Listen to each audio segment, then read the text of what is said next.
mo nang saludo kay ko sa mga Pilipino na nag-abroad tapos sila lang isa.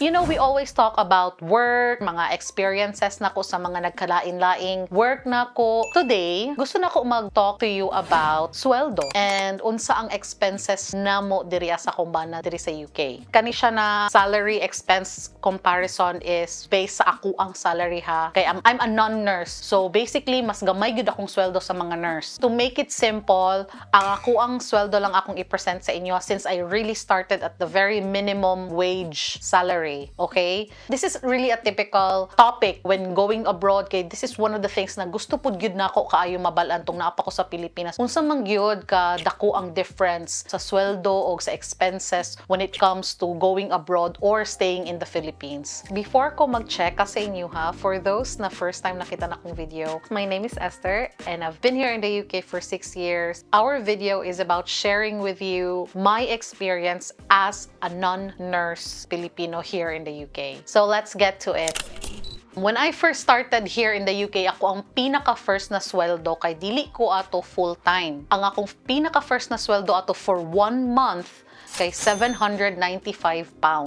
By the way, depende po ang imuhang sweldo kung asa ka diri sa UK. Kung naka sa Central London, mas dako imong sweldo compare sa katong outside sa London. Fast forward to today, ang ako ang sweldo is na sa 1,500 to 1,800. It depends kung mag-overtime, kung pinaka-bongga-bongga ana gyud, moabot siya mga almost 1,800. Now, ang pinakadako gyud na expense, and I think you have an idea already kung unsang pinakadako na expense, is ang renta.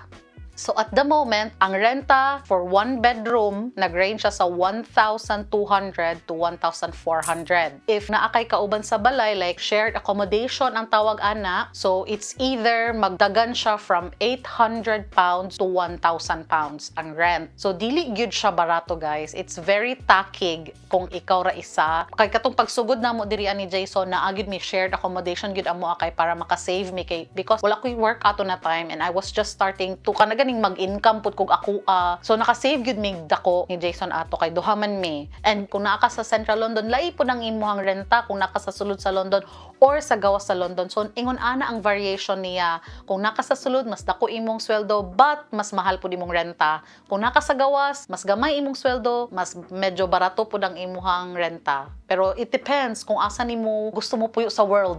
Okay? So ingon ana, syempre ang renta ang pinakadako no, and then aside from that, ginaisip nimo imong pamasahe. For me before, dili gid ko ganahan na kanagani mo layo ko kung asa mi nagpuyo ni Jason, kung asa ako ang work. Kay ngano man, the more kalayo, mas dako imong pamasahe. Before, bus lang ako ang gina-take. So naara na siya sa £1.50 tas nag-increase na karon into £1.75. Now mas ni bongga pa gyud ang kamahal guys kay mo travel naman ko padulong og Central London. So ang ako ang pamasahe kay £770 to £8 padulong lang, one way ra na siya. So pag uli na pud £770. Now, pag sugod na ko sa akong work, kay sige ra kog bayad every day. Unya na realize ako mahalas akong ginabayad. Uy mo abot pud 350 plus pounds. Unya dako kay nag-equivalent. Syempre along the way maka-learn gyud kag mga technique, mga strategies kung unsaon pag-lessen sa imong mga gasto. So naami nakita na kana ganing monthly na mo ginabayaran, which is about £235 per month, which is dako kayo siya difference. And like what I've said sa akong previous na video, dili ko gabas, so nagabaktas ko padulong og pauli kay para maka-save ko. And dako na kay siya na difference actually. And the next one of course is ang inyuhang pagkaon. So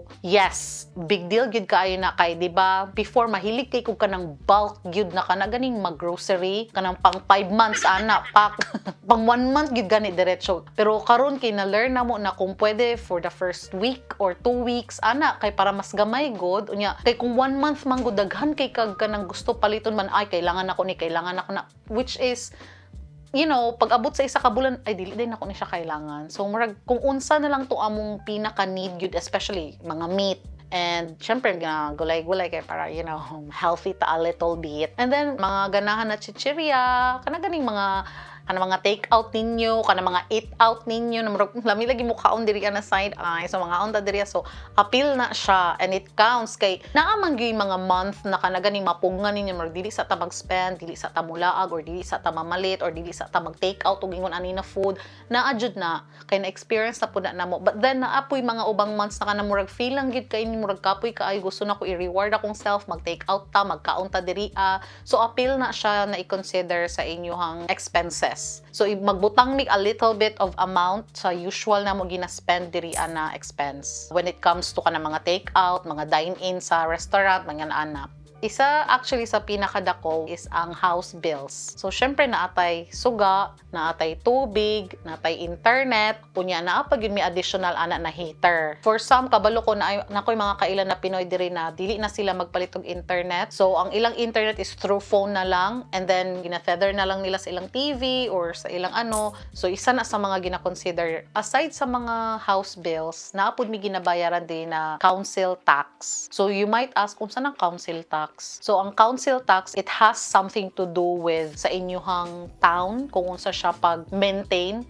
So, natay mga ginatawag dira na mga park. So, ang mga park, dili ko makita ninyo, kanang nindot kay ilang mga park, well-maintained. Kay isa na sa kanang ginabudgetan gid nila. Aside from that, ang atong mga fire brigade. So, napatay mga social care para sa mga vulnerable, sa mga elderly. Although, daghan kay kaginabaydan, pero makita gud nimo na, hala no, kanang very well-maintained ang mga butang sa town. So, you know, ang budget naasa man mo gikan di syempre sa atong mga tax, sa among mga ginabayaran, which is kanang malipay na lang pud ka ba kay naka-benefit pud ba gid mi ana labaw na ko kay ganahan kay ko mag-ato sa park namo.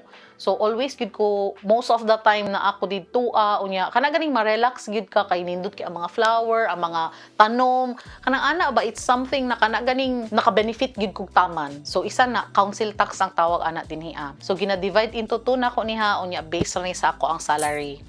So, mauna na siya guys na ana ta diri na amount, okay? So guys, as you can see, is very naabot na gid ta dito sa tumoy na kanang murag halos kana ganing naa pa bay nabilin. Also, kani siya, personal namo ni nakanaganing desisyon mag-asawa. Kay naami amo ang health insurance. I'm not sure kung kabalo mong tanan. For those na naa diri sa UK, we have NHS. So, public government funded na kanang mga hospitals wherein pwede ra kamo adto didto magpa-doktor, magpa-opera, magpaingon-ani tanan, libre, wala kay bayaran, walay mo awas sa imuha na kwarta. Ang dili kaayo okay niya kay ngano man sa kadaghag pasyente, sa kadaghag gusto magpa-ospital, dugay kaayo ang waiting time. So personally na experience na nako na kanaganing in pain gid kay ko niya, dili man nako gusto i-generalize tanan no, pero para sa ako amang god ambot lang ko makarelate mo ha, pero para sa ako kung kanang dili nako ma-feel na murag kuaon na jud ko ni Lord, dili ko magpa-ospital. Kung makaya ra, maantos ra, mainuman ra paracetamol, go lang ta padayon tag trabaho. Pero naa man gid ka ng pain na kanang murag makita na nako ang light Lord. Murag ana ba kay sakit na kaayo unya. Nagtry ko og kanang NHS, kanang government funded na hospital. Dugay kaayo ko giatiman, and then kapila pa ko nagbalik-balik niya kana ganing kung pareha ka sa ako ang perting langi kanang dili na ko gusto mo usab, dili na ko ganahan ani kay dili na ko maantos ang pain. I-triage magud kanila, so kung makita gani nila na okay makatindog pa man ka, makastorya, makalakaw, siguro yun ana ang ilahang way, pero para sa kuha ba ako as pasyente dili na nako kaya, sakit jud kaayo. And then mo utong nag-decide mi ni Jason na magkuha mi og private insurance na ginakaltas di ay by the way automatically sa among sweldo. So kana siya naka-benefit gud mi ana kay kunwari gusto namo makakita og doktor, diretso na lang mig private, kitaon dayon mi, check upon dayon mi, unya pagkahuman kung naay mga request na kanang mga laboratories or mga scan, mga ingana good makuha dayon namo. Isa pod sa nakanindot sa amo ang private na insurance guys kay naa siya kana ganing mga critical illness, tapos kung ma-hospital mi, simba ko Lord, i-refundan mi. Ay guys, wala day ko na maligya. Wala ko na maligya insurance sa inyo ha. Ang ako lang, gina-share lang nako ang benefit na naa siya. I-weigh manggod na nimo, timbangon nimo ba kung worth it ba siya or dili. Kay at first, katong gi-open up na ni Jason sa ako, dili ko ganahan kay murag ay extra na gasto ra na naabitoy ka nang kuan uy kanang moadto ra ta sa government na ospital kanang ana ba public hospital okay na. Pero katong ako na ang nasakit, katong ako na ang nayayay, unya nag-antos gid kog taman-taman ni kaingon jud ko na murag wa ko'y labot, mag-private na lang kita kay dili gyud maantos. Dili na ko mabala ka ba para sa una na kanang grabe gyud murag pila ko 6 months at ako naggulat ato unya na ako'y slip disc. So kanang sa kong spine sa kaning diri sa likod nako naay kanang murag ni unsa na ka nang na slip disc o na painful gid kaayo na siya like kana murag katulad akong ingon murag Lord makakita na gid kog light murag ana na jud ka ing ana naka OA ako ang feeling pero kato na time as in swearing ana gid murag ka nang dili na nako kaya kay di man ko makatindog di ko makalingkod naalang always ang sakit ba niya dili ko kabaluon sa akong i-position ko mo tumbling ba ko kay para mawala ang pain kay kanunay gid naa ang pain so ing ana nya syempre ako gusto ko mo narbaho no dili ko gusto na mapungan ko kay ay nakoy pain dili ko katrabaho so isa na sa akong mga concerns so mo to nagkuha na lang gid mig private na insurance which is wala gid pud ko nagmahay. Pero optional na siya. Dili, not necessarily na kailangan ninyo. Kay basi daig, kung asa mo diri sa UK, lahi inyong experience sa ako So, yung ana ba, it depends sa inyo hagid na. As you can see, guys, napabay nabilin. Mag-share ko sa inyong ingon ani no, pero dili ko mag-math. Grabe gid magsakit akong buot. Marag, dako ades ang gasto eh. Pero in fairness, wala gid ko gipagsisihan. Instead, ginabuhat ni nako siya nga motivation para mas magtrabaho o taman-taman. Kami ni Jason, naami both phone plan o internet. Kaya syempre, need pang gid nimo ka na ganing SIM, need pud nimo internet kung naa ka sa gawa sa balay. I'm not sure kung kabalo mo ani. So, most of the time, wala na cash diri Card or sa imuhang cellphone tap na lang. Pero ako, dili ko yung anak ka-confident magsige dala-dalag card na ko kay mahadlok ko mawad-an or kana magtinanga ko. So, dili ko ganahan magdala og card na ko. Mas comfortable ko na magdalag cellphone kay para itap na lang nako. So, isa na sa reason nga nung kailangan jud na mo og SIM o kana ganing internet plan. So, since nag-discuss na ko ka ng mga butang na inyong i-weigh kung worth it ba siya or dili, isa sa mga butang na kanang grabe gyud ang akong pag-weigh is amo ang mga travel. Mo ginaang siguro ang isa sa mga pinaka-happy kaayo ko nga benefit, privilege, kanang mabuhat na namo ba na dili na mo mabuhat before kaya ang mag-travel. So isa na sa butang na kanang always na ko gina-look forward every year. I don't know, something na kanang ma-excite ka ba kada tuig good, na kanang oh my god mag-travel ana good kung pwede pa lang the year before planuhan na ing ana among ginabuhat kay para lang jud makapanukad mi o diba naalang na sa inyo if na magoy uban na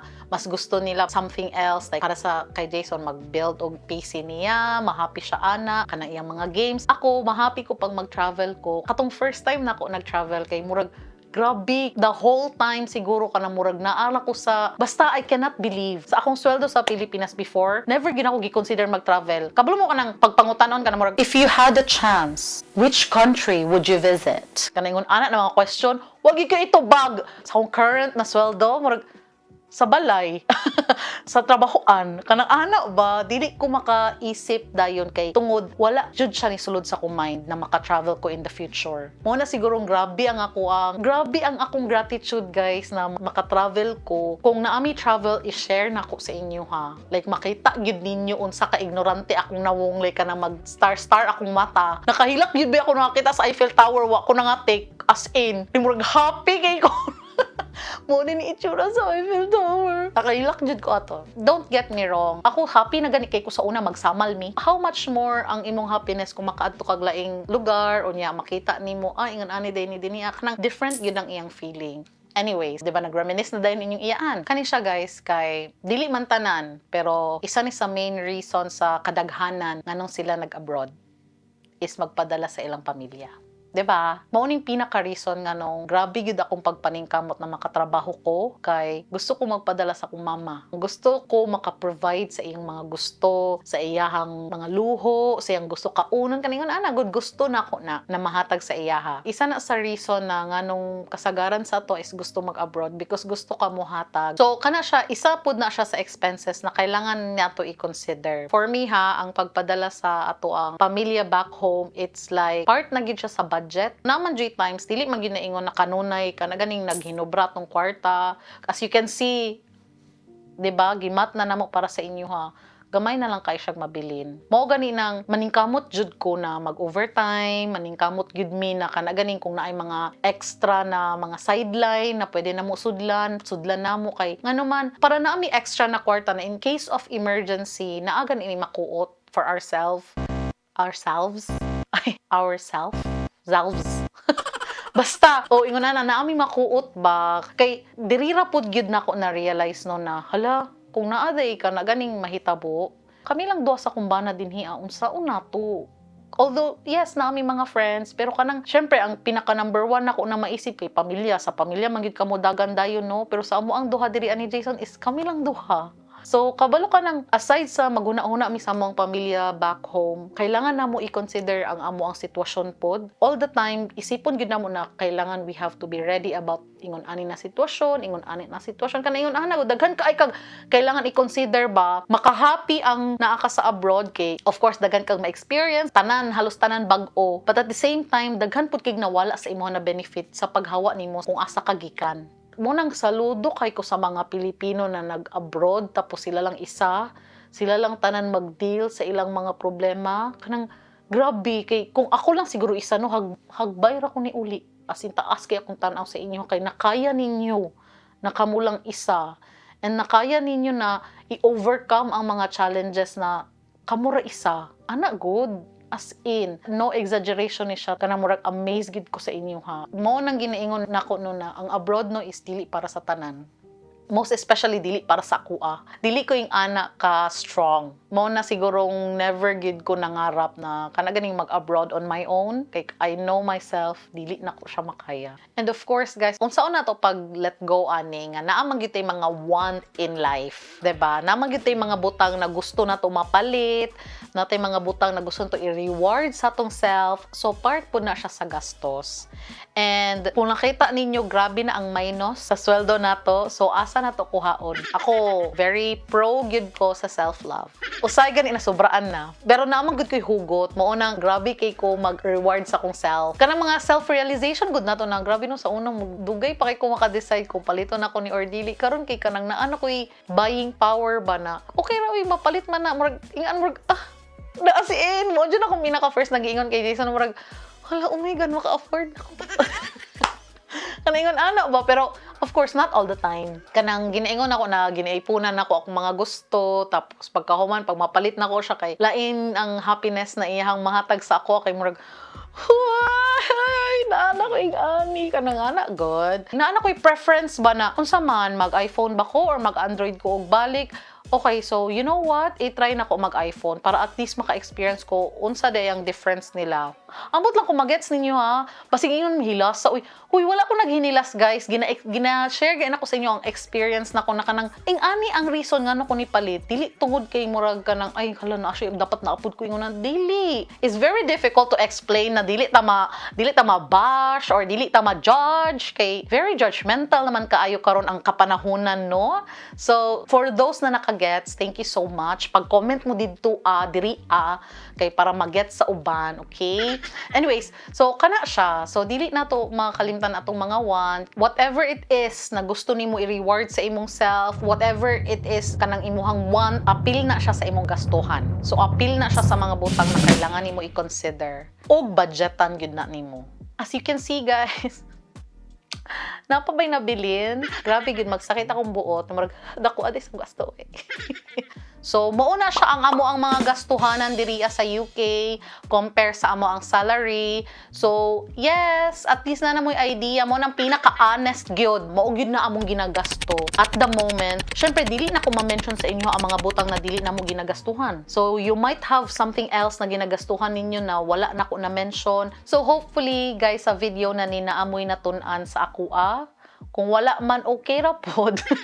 Dili, oy, I know, daghan na siguro mo nakita na video na lain-lain, na naghatag sa inyo hang mga expenses, salary, kaningon ana. I hope naapod mo'y nakuha ani nga video. As much as possible, gusto ko makatabang sa inyo ha, na kanaganing naana diriya or in the near future, gusto mo adto diriya para naamoy idea ba nga unsa ang life considering sa gasto o sa sweldo. Okay? I'm really happy sa katong mga nag-comment, sa katong mga nag-continue na magtanaw sa video. Thank you gid kaayo sa inyo ha, guys.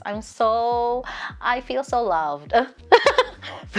Pero seryoso, kanang thank you kaayo kay naggahin gyud mog time para mo tan-aw sa video. Kung naamoy natun-an, perfect. Kung wala mo natun-an, go lang. I-play lang diretso ang video. So bitaw oy, thank you kaayo and I'll see you on my next video. Okay? Bye!